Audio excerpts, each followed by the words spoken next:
Hi friends, welcome back to my channel hello SR వంటలు. ఈరోజు మన రెసిపీ వచ్చేసి చేపల వేపుడు, ఫిష్ ఫ్రై. ఇది నోరూరించే సాఫ్ట్గా ముక్కకి లోపల వరకు మసాలా వెళ్ళి ఎలా చేసుకోవాలో మనం అయితే ఈ రెసిపీ చూసుకుందాం. పెద్ద ఖర్చు లేకుండా మనం ఇంట్లో ఉన్న మిరప్పొడి, ధనియాల పొడి, గరం మసాలా వీటితోనే సాఫ్ట్గా, టేస్టీగా, క్రిస్పీగా చేసుకునే రెసిపీ ఇది. ఒకసారి ఇలా ట్రై చేయండి, ఎలా ఉందో మనకు కామెంట్ చేయండి. మనమైతే ఈ రెసిపీకి కొంచెము నా వైఫ్తో వాయిస్ చెప్పించాను. అంటే మొత్తం కాదు, కొంచెం చెప్పించాను. తనకి కొంచెం కొంచెం తెలుగు రాదు కాబట్టి అడ్జస్ట్ చేసుకోండి. ఏదో ఒక ఫస్ట్ ప్రయత్నం అలా చేశాను. వీడియోలోకి వెళ్దాం. ఇది ఎలా చేయాలి, ఏ విధంగా చేయాలో చెప్తాను, చూడండి. 1 కేజీ చేపలు తీసుకొని దాంట్లో వాటర్ వేసి ఉప్పు పసుపు వేయాలి. ఉప్పు పసుపు వేయడం వల్ల నీసు వాసన పోతుంది, చేపలకి ఉప్పు ముక్కలకి బాగా పడుతుంది. ఉప్పు పసుపు వేసి 5 నిమిషాలు నానబెట్టుకోవాలి, ఉప్పు బాగా పడుతుంది ముక్కలకి. ఉప్పు పసుపులు వేసి నానబెట్టుకున్న ముక్కల్ని ఒక్కొక్కటిగా తీసి పక్కన ప్లేట్లో వేసి పెట్టుకోవాలి. 5 నిమిషాల తర్వాత ముక్కలన్నీ వాటర్ తీసి పక్కన ప్లేట్లు నీళ్ళన్నీ వంచేసి ఇట్లా పెట్టుకోవాలి. పసుపు, ఉప్పు, గరం మసాలా, అల్లం వెల్లుల్లి, ధనియాల పొడి, కారం, జీలకర్ర పొడి, నిమ్మరసం ఇవన్నీ కలుపుకోవాలి. ఇవన్నీ బాగా ఇట్లా ముద్ద మాదిరిగా కలుపుకోవాలి. నిమ్మరసం వేసి ఇలా బాగా కలుపుకోవాలి. వాటర్ ఏమి వేయకూడదు, అంతా బాగా నిమ్మరసంతోనే కలుపుకోవాలి. బాగా ఇట్లా ముద్ద మాదిరిగా ఇట్లా ముద్ద. ఒక ముక్క తీసుకొని ఇట్లా బాగా మసాలా తీసుకొని 2 పక్కన బాగా ఇట్లా పోయాలి. మసాలా బాగా అంతేగా పూయాలి కదా. ముక్కలకి బాగా మసాలా అంతా పూసేసిన మీరు ఒక 10 నిమిషాలు 20 నిమిషాలు అట్లా పెట్టుకోవచ్చు. లేదంటే ఇంకా ఎక్కువసేపు అర్ధగంట పైన పెట్టుకోవచ్చు, ఇంకా టేస్ట్ బాగుంటుంది, మసాలా బాగా పడుతుంది ముక్కలకి. కడాయి పెట్టుకొని 3 స్పూన్ ఆయిల్ వేసి ఫిష్ ఫ్రై చేసుకోవాలి. నూనె బాగా కాగిన వరకు వెయిట్ చేయాలి.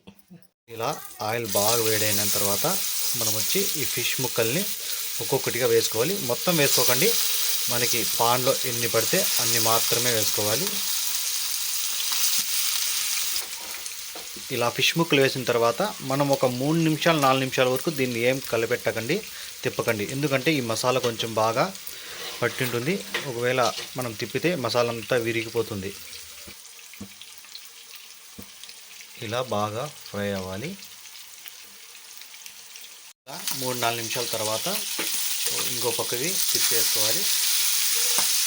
ఈ పక్క బాగా ఫ్రై అయిపోయినాయి. మొత్తం మనం వేసినటువంటి తీసుకోవాలి. ఈ పక్క ఒక 3 నిమిషాలు మనం బాగా దీన్ని ఫ్రై చేసుకోవాలి. ఎక్కువ అయితే ఈ చేప ముక్కల్ని తిప్పకండి, ఎందుకంటే ఇవి మసాలా అంతా విరిగిపోతుంది. ఇప్పటికే తిప్పకపోయినా కూడా ఆయిల్లో చూడండి మసాలా ఇది అయిపోయింది. దానివల్ల ఒక పక్క చేప ముక్కలు వేసినాక ఒక 4 నిమిషాలు మనం దానికి ఏమీ కలిపెట్టకూడదు. ఫ్రై అయిన ఒక్కొక్క ఫిష్ని తీసి నెమ్మదిగా మనం ఒక పక్క ఇలా హోల్స్ ఉన్న దాంట్లో పెట్టుకోవాలి. ఇదంతా ఆయిల్ అంతా కిందకి పడిపోతుంది. ఎందుకంటే చేప ముక్కలు ఆయిల్ ఎక్కువ లాగుతుంది కాబట్టి మనం ఇట్లా హోల్స్ ఉన్న దాంట్లోనే వేసుకుంటే ఆయిల్ అంతా కిందికి పడిపోతుంది. ఒకసారి ఫ్రై చేసుకున్న ముక్కల్ని ఇందులో తీసుకున్నాము, ఇంకో రౌండ్ వేసి ఇంకోసారి వేసుకున్నాము. అదే ఆయిల్లో మనకి ఏమైనా మసాలా ఈ ఆయిల్లో కింద ఉంటే అదంతా తీసి పక్కన పెట్టుకునేయండి. ఇంకోసారి వేస్తే అదే ఆయిల్లో వేసుకోండి. మనకి ఆయిల్ ఏమైనా తక్కువ ఉంటే ఒక స్పూన్ అలా వేసుకోండి. మనకేం ఎక్కువ ఆయిల్ ఏం అవసరం లేదు, ఫ్రైకి అయితే సరిపోతుంది. ఇది కూడా ఒక 4 నిమిషాలు ఒక పక్క, ఇంకో 4 నిమిషాలు ఇంకో పక్క వేసుకుంటే సరిపోతుంది. మనకైతే ఈ ఫిష్ ఫ్రై అయితే రెడీ అయిపోయింది. మనకు ఒక ప్లేట్లు తీసుకొని మొత్తం ఇలా ఒక ప్లేట్లో పెట్టుకునేద్దాం. చూసారా, ఫిష్ ఫ్రై క్రిస్పీగా, టేస్టీగా, హాట్గా సూపర్గా ఉంటుంది. ఇదే మెథడ్తో మీరు ఒకసారి ట్రై చేయండి, ఎలా ఉందో కామెంట్ చేసి నా ఛానల్ అయితే సబ్స్క్రైబ్ చేసుకోండి. లాస్ట్లో వచ్చి ఒక ఆనియన్, ఒక లెమన్, ఒక 3 పచ్చిమిర్చి తీసుకొని ఇలా పచ్చిమిర్చిని ఫ్రై చేసుకొని మనమైతే ఈ ఫిష్ ముక్కల పైన డెకరేషన్ చేసుకుందాము. మనకు ఖచ్చితంగా నాన్ వెజ్ అంటే ఈ లెమన్ కానీ ఆనియన్ కానీ ఖచ్చితంగా మనమైతే ఉండాలి. ఇదైతే సూపర్గా ఉంటుంది. దీంట్లోకి అయితే ఇక నేను చెప్పినట్టు అదే మెథడ్స్తో మీరు ఒకసారి ట్రై చేయండి. టేస్ట్ ఎలా ఉంటుందో కామెంట్ చేయండి.